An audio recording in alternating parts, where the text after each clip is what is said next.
네. 이번에 33회 공인중개사 시험 난이도를 다 떠나서 어쨌든 끝까지 최선을 다하신 분들한테 정말 고생했다는 말씀을 드리고 싶고, 이제 사회에 나와서 공인중개사를 시작하시면 더 힘들 거니까 그렇게 아세요. 그냥 그렇게 알고 계시면 되고, 필드에서 만나요.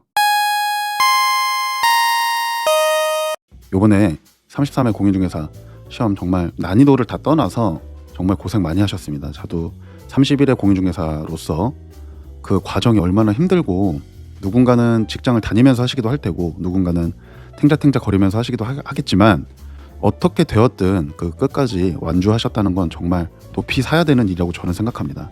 네, 그래서 정말 고생 많이 하셨고, 아무도 몰라주더라도 제가 알아드릴 테니까 정말 고생 많이 하셨습니다. 일단 어쨌든 너무 기쁜 마음이든 아니면 비록 합격하지 못해서 너무 힘든 마음이든 조금 어루만져 주시면서 또 넥스트를 다시 도모하셔야죠. 어쨌든 잘 되신 분들은, 합격하신 분들은 어떤 업체에 들어가서 나의 역량을, 아니면 내가 꿈꾼 공인중개사를 어떻게 시작할 건지에 대한 그런 꿈을 이제 꿈을 점점 꾸셔야 되고 구체화시켜야 되는 시기일 거고, 만약에 아쉽게 떨어지신 분들은 또 절치부심하셔가지고 어떻게 해서 또 도전하실 건지 안 하실 건지, 꼭 도전해야 된다 이런 건 아니죠. 네, 그런 건 절대 아니고, 저 같은 케이스는 저는 정말 이 직업을 잘 선택했다고 생각하고 정말 재밌어요. 정말 즐겁게 일하고 있고 잘 맞는 편이라고 아직까지는 생각합니다.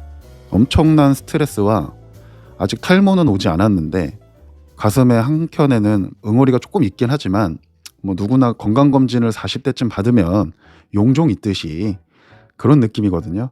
네, 마음속의 용종이랄까? 네, 그럴 수 있잖아요. 떼버리면 그만 아닙니까? 네, 미리 발견하고, 저는 충분히 값어치 있는 일이면서 여러 가지가 참 아름답구나, 나한테 참 아름다운 일이구나 라고 생각하면서 즐겁게 하고 있습니다. 그렇기 때문에 꼭 해보셨으면 좋겠고, 저도 유튜브를 이렇게 하면서 유튜브를 찾아다 보면 이런 얘기는 좀 드려보고 싶은데, 유튜브에서 야 이렇게 일하니까 안 된다, 그만뒀다, 절대 중개업 잘 될 것 같냐, 이런 얘기를 듣지 않으셨으면 좋겠어요. 왜냐면 저는 늘 그렇게 말씀드리거든요. 후배분들이나 신입사원분들이 들어오셔서 만약에 물어보잖아요. 괜찮으세요? 어떻게 하시는 동안 어떠셨어요? 어떤 계약 큰 건을 하셨나요? 여러 가지 질문이 많아요. 어딜 여행 가셔봤나요? 난리를 칠 거 아닙니까? 후배가 선배한테. 그러면 이렇게 꼭 말을 해요.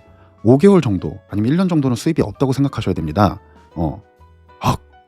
하이랜다. 네, 맞죠? 능력 없는데 돈을 못 버는 건 당연합니다. 이렇게 저도 그랬어요. 한 달이 지나가고 두 달이 이제 2달이 거의 맥스인 것 같습니다. 2달이 맥스인 것 같은데, 2달을 내 사비를 털고 있는 자신을 만나고 일에 진척이 없다 보면 저 가슴 밑에 저 밑에 부분서부터 아침 출근길이 정말 힘들어지거든요. 왜냐면 이게 밑 빠진 독에 물을 붓는 기분이 들어요. 근데 그 타이밍을 넘기긴 해야 되더라고요.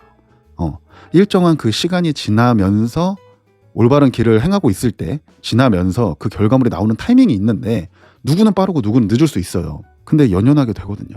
근데 너무 가슴 아프고 힘든 일이지만 결과물이 빨리 도출되는 일은 아니면서 어떻게 어떤 경로로 노력을 들였느냐에 따라 그 결과물도 확 달라지는 직업이라서 꼭 이 말씀을 드리고 싶습니다.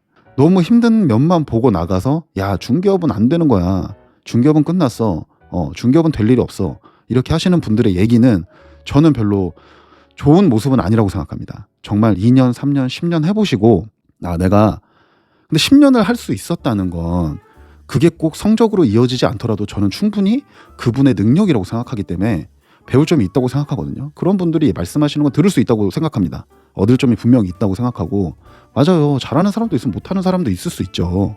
어떻게 다 잘하겠습니까? 네, 이렇게 얘기할 수 있는데, 짧게 몇 개월, 2년 이렇게 하시면서 야 중개업은 안 돼, 야 돈 잘 벌 거 같냐, 이렇게 얘기하는 거는 정말 어리석은 일이라고 생각합니다. 어쨌든 우리 모두가 돈을 많이 벌려고 하는 일이고 잘 벌려고 하는 일인데, 근데 개업도 마찬가지로 생각하거든요. 정말 난다긴다 하시는 선배분들이 개업했을 때 실패하는 걸 보면 나는 개업하지 말아야지 라기보다는 돌다리를 자꾸 두드리게 되는 거죠. 그리고 소공으로 잘하고 있는데 왜 굳이 오픈할까 이런 생각이 들 때도 있어요. 소공으로 잘하는 것과 개공으로 잘하는 건 다른 부분이긴 하지만 일맥상통하기도 하겠죠. 근데 저는 아직 내가 여러 가지 시행착오를 겪는 과정에서 오픈된 내 사무소에서 했다 그러면 정말 아찔한 순간도 있거든요. 초심자일 때는 몇 년 했다고 한 옛날에 공동중개했던 진짜 오래 하셨다는데 잘 모르시더라고요. 그러니까 그게 티가 나요. 만나보면 압니다. 대충 얘기를 나눠보면 알아요. 내가 막 허세를 떨고 뭐 전문 용어를 많이 쓴다고 해서 제 허세가 가려지는 건 아니고요. 이렇게 만나서 얘기하고 손님이랑 같이 뭐 공동으로 하거나 하다 보면 티가 납니다. 내 부족한 부분들이 티가 나기 때문에 차라리 겸손하게 하는 게 나을 텐데, 이상하게 허세가 있으면, 이상하게 내 결함이 많다 보면 허세가 더 부피가 커지는 것 같아요. 어쨌든 뭐 그건 제 생각이겠지만, 얘기가 자꾸 새는데, 무조건 소공으로 취업을 해서 정말 내가 돈을 못 벌더라도 내가 오픈하지 않고 고정비 안 나가고 인건비 안 나가고 엄청 큰 돈은 못 벌지만 내가 잘하면 잘 벌 수 있거든요. 큰 돈도. 그 큰 돈이 얼마까지 큰 돈이라고 하실지는 모르겠는데 어떤 이제 뭐 분야에 따라 다르겠지만 돈을 생각하지 말고 내 능력을, 나를 돌아봐야 돼요. 계속 나를 돌아보는 작업을 해야 됩니다. 하다가 보면 사이클이 있어서 중개를 잘하신다고 하는 분도 부침을 겪거든요. 그럴 때마다 잘 되는 분과 뭐 안 되는 분의 차이는, 잘 되는 분들은 빠르게 재정비를 해서 내가 어떤 시행착오를 겪고 있지? 내가 어떤 것에 빠져서 내 거를 자꾸 고집하는 걸까? 내가 왜 이걸 고집해서 이거에 빠지는 걸까? 저 사람은 저렇게 하니까 나도 저렇게 해볼까? 이렇게 좀 유연한 사고와 빠른 템포가 있는데, 중개업을 입문해가지고 성적이 안 나온다고 하시는 분들은 탓이 좀 많아요. 탓. 이런 탓, 저런 탓은 너무 많죠. 뭐 신발이 오늘 나이키가 아닌 탓, 뭐 탓은 엄청 많습니다.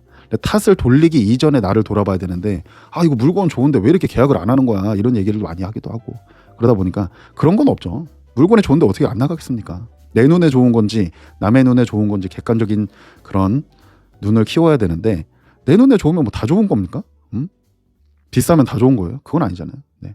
그러니까 그런 것들이 옆에서 계속 선배들도 보고 후배들도 보고 여러 가지 과정을 겪으면서 좀 단단해졌을 때, 그때 개업을 해도 늦지 않습니다. 네. 이게 타인의 재산을 다루는 일인데 쉽게 생각하면 안 될 거니와 쉽게 생각하지 않는 것만 있어서도 안 됩니다. 모든 준비가 철저해야 되고 총체적으로 톱니바퀴가 맞물렸을 때 잘 헤쳐나갈 수 있다고 저는 생각하기 때문에 개업을 하는 건 그렇게 중요한 일이 아닙니다. 언제 개업하는지는 중요하지 않습니다. 어떤 사람이 개업하는지가 중요한 것 같아요. 저는 그 첫 법인의 동기들이 정말 힘이 많이 되고 살아남은 사람들만 이제 퇴사자들도 있으니까, 퇴사자들 같은 경우는 사실 연락을 안 하겠죠. 그리고 같은 업종이 아니다 보니까. 근데 저희는 지금 다 지역을, 그 회사에서 나와서 옮기기는 했지만 다 강남에서 하고 있고, 그래서 어쨌든 뭐 지역은 거의 뭐 대동소이하기 때문에 끈끈하게 잘 지내고 있고, 참 좋은 친구들이에요. 예. 근데 참 양아치가 없어서 좋았습니다.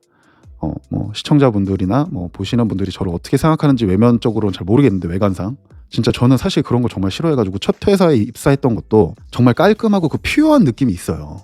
행색을 떠나서 그 말씀하는, 그 말하는 결, 뭐 이런 결들이 좀 느껴지거든요. 근데 제가 또 원하는 그 퓨어한 느낌에 딱 알맞은 회사였는데, 그걸 보고 오케이를 하고 그 회사를 입사한 사람들의 결도 다 비슷하더라고요. 생각과 사고방식과 그런 삶의 결이 비슷해서 저는 정말 입사를 잘했다고 생각하고 다녔고, 지나고 나서도 이직을 하면서 보니까 정말 그 경험이 제게 얼마나 큰 경험인지 모르겠어요. 저는 그때 아무도 믿지 않고 아무런 얘기도 듣지 않고 제가 한 거였고, 그 이제 후발주자분들은 꼭 그런 회사를 찾으셔서, 가까운데 고집하면 절대 안 됩니다. 가까운데, 이왕이면 가까운데 있으면 너무 좋겠죠. 근데 그런 일은 쉽지 않아요. 내 동네에 그렇게 좋은 곳이 있다. 좋은 소장님은 있을 수 있는데 어차피 첫 단추를 끼우시는 거면 이제 중개도 점점 전문화돼 가고 있고, 요즘엔 회사의 규모도 커지고 있고, 그러니까 중개 법인이라든지 개인이어도 뭐 회사의 규모가 좀 큰 데를 들어가시면 체계적인 그 교육의 프로세스를 느껴보실 수 있을 거라고 생각하고, 그게 정말 내가 중개업 하는데 많은 도움이 된다는 걸 꼭 명심하셔야 됩니다. 네. 그 2달, 딱 입사하고 2달 동안 맨투맨으로 붙어서 하는 교육이 정말 도움이 많이 되고, 나와서 보니까 그런 교육을 받지 못하는 중개사들이 훨씬 많다는 걸 보면서, 그 회사가 어떻게 좋고 어떻게 나쁘고는 둘째 문제고, 커리큘럼, 그 선배들, 그런 정신, 그건 정말 높이 사야 된다고 생각하기 때문에 그런 말씀을 드려봅니다. 네. 어디서 이제 뭐 이어져서 어디서 처음에 시작을 해야 될까요? 라고 얘기하는데 이 어디서라는 거는 많은 내용이 함축돼 있어요. 뭐 종목도 있을 수 있죠. 어떤 종목을 할 거야? 근데 제가 제일 싫어하는 말이 초보자니까 전월세부터 해. 초보자니까 뭐 주택 원룸 전월세부터 해 하는데 저는 전월세부터 시작하지 않았고 남들이 다 그거 한다길래 혹시 뭐야? 무슨 뭐 공장이야? 아니야 난 그거 안 할 거야. 이러고 다른 걸 알아봤거든요. 근데 뭐 다른 건 어렵대 만대 이런 얘기는 사실 저는 원래 믿질 않아요. 제가 해보지 않는 이상 네가 어려워? 그럼 난또 쉬울 수도 있잖아. 해보자. 어려우면 뭐 어떻게 또 되겠지? 또 찾으면 되지. 이런 스타일이어서 남들이 어렵다고 하는데 어려우니까 하지 마라. 이런 스타일은 아니니까 그러게 또 가능했을 수 있죠. 근데 이제 좀 중개업이 약간 이런 마인드가 좀 필요하긴 해요. 남들이 안 좋은 물건이라고 해서 또 안 좋은 거 아닐 수도 있고 뭐 안 된다고 해서 안 되는 뭐 근데 사회 전반적으로 그렇지 않습니까? 남들이 안 된다고 해서 다 안 되는 건 아니잖아요. 네. 그러니까 좀 그런 좀 삐딱한가? 좀 성격이 이상한가 내가? 이상한 건가? 말하고 나니까 좀 이상하게 느껴지네요. 갑자기 정신병자인가? 비주거를 전문적으로 하는 회사를 원했어요. 원래 처음부터 남들이 다 그거 한다길래요. 뭣도 몰랐죠. 저는 뭣도 몰랐어요. 남들이 초보자는 주택, 전월세 이런 걸 해야 된다니까 나도 그거 해야 되는 거 아니야? 근데 그거 해야 되는 거 아니에요. 네, 그거 할 필요가 없습니다. 제가 지금 하는 게 오피스나 뭐 상가, 뭐 지식산업센터 뭐 이렇게 하고 있는데 이거를 원래는 이렇게 밑에서부터 올라오겠죠, 당연히. 근데 처음부터 이걸 이렇게 하니까 너무 이제 상위에서 하위는 다운그레이드가 되는데 이게서 여기서 한 큐에 올라오기 힘들어요. 네, 처음부터 그냥 어렵게 배우는 게 조금 똑같거든요. 똑같아요. 접근성이 나쁘다고 인식하시는 것 같은데 이제 뭐 회전율이 전월세 회전율이 좋으니까 일이 많아서 빨리 배울 수 있다고 하는데 그건 아닌 것 같습니다. 네, 저는 이 파트에서도 일이 많았고 일이 제가 없더라도 인원이 좀 있다 보니까 그 일하는 걸 어깨너머로만 보고 그 상황을 간접적으로 체험하는 것도 그게 제게 되거든요. 꼭 주택 전월세를 고집하지 마세요. 뭐 너무 내 적성에 맞을 것 같아 그럼 하시는 거죠. 근데 이제 뭐 어떤 것을 고를까요 했을 때 무조건 이거 하세요. 1번 이거 뭐 1번부터 시작하세요. 뭐 이게 아니라는 거죠. 선택은 다양합니다. 내가 어떤 선택을 하느냐에 따라서 향후도 달라지고요. 이게 한번 내디디면 이거 넘어가는 거 진짜 어려워요. 왠지 되게 진입장벽이 느껴지기 때문에 어렵습니다. 하위 버전에서 상위 버전으로 올라가기에는.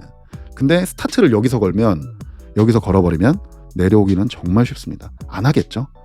시작하니까 이렇게 해야 됩니다는 절대 잘못됐다는 거죠. 네. 초보자니까 어떤 특정 고정관념을 버리셔야 된다는 거죠. 네. 절대 그럴 필요 없습니다. 어떤 게 비전이 더 있을까? 앞으로 어떤 게 더 업황이 좋을까? 이런 걸 같이 고민해봐서 시작하는 거지. 뭐 초보자니까 무슨 뭐 어쩌고저쩌고 얘기하는 거는 잘못된 거죠. 네.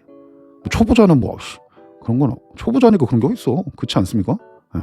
그건 아니죠. 그러니까 저는 그런 게 싫어요. 네. 초보자도 할 수 있죠. 초보자도 매매할 수 있죠. 쇠고랑 찰 수도 있겠지만 여러 가지 행정 형벌에 의해서 경쟁자를 떨치려고 말씀드린 건 아닙니다. 네. 그렇게 생각하셔야 돼요. 능력 대비 소득입니다. 능력 대비 소득. 능력 없는 소득은 없습니다. 정말 내가 능력이 그만큼 받을 자격이 있는지가 됐을 때 소득도 따라오는 것이지 절대적인 건 아니죠. 능력이 있다고 또 소득이 다 따라오는 건 아니겠지만 기본값이라는 거죠. 근데 무슨 부동산 공인중개사 따가지고 처음에 떼돈을 벌 것 같이만 생각하시고 들어오시면 떼돈 벌 스킬이 없는데 어떻게 떼돈을 벌겠어요? 그건 사기꾼 아닙니까? 네? 사기를 치는 게 빠를 것 같은데 그거는 사기를 치는 게 빠를 수 있다. 천천히 단단하게 간다고 생각하신다면 그래 내가 진짜 1년 오픈해서 망하느니 돈 다 까먹고 1년 내가 간접적으로 오픈했다고 생각하고 정말 최선을 다해서 한번 해보세요. 그러면 그 1년을 그렇게 보내면 정말 달라져 있을 겁니다. 네. 그러니까 어쨌든 제가 잘 되려면 무조건 이것만 체크하라고 하는 건 돈을 잘 벌 거다. 돈을 많이 벌게 해주겠다. 그러니까 돈과 관련된 얘기를 하는 곳들은 무조건 걸으셔야 됩니다. 여러 가지 단점이 있어요. 직업에 있어서 윤리가 안 맞는 부분들이 있을 수 있죠. 뭐 당연히 뭐 고용계약서도 써야 되고 여러 가지 형태들이 있지만 업계가 그런 걸 어떻게 하겠어요. 당연한 건 아니지만 점점 바꿔 나가야죠. 점점 바꿔 나가야 되는 거고 당연한 그런 착취하는 수준의 그런 건 잘못된 거지만 저는 지금 그 말씀을 드리는 게 아니라 처음부터 신입사원이 과장급의 성적을 기대하고 오는 게 문제라는 겁니다. 본질을 먼저 명확하게 하세요. 내가 정말 오픈했다고 생각하고 비용도 안 들이고 그렇게 한다고 그게 돈을 버는 거라고 생각하시고 좋은 직장 들어가서 1년 고생하시면 정말 1년 뒤에는 정말 좋은 중개사가 되셔 있을 거라고 저는 진짜 의심하지 않습니다. 꼭 만납시다. 1년 뒤에 다시 어디서 만날까요? 어디서 만날까요?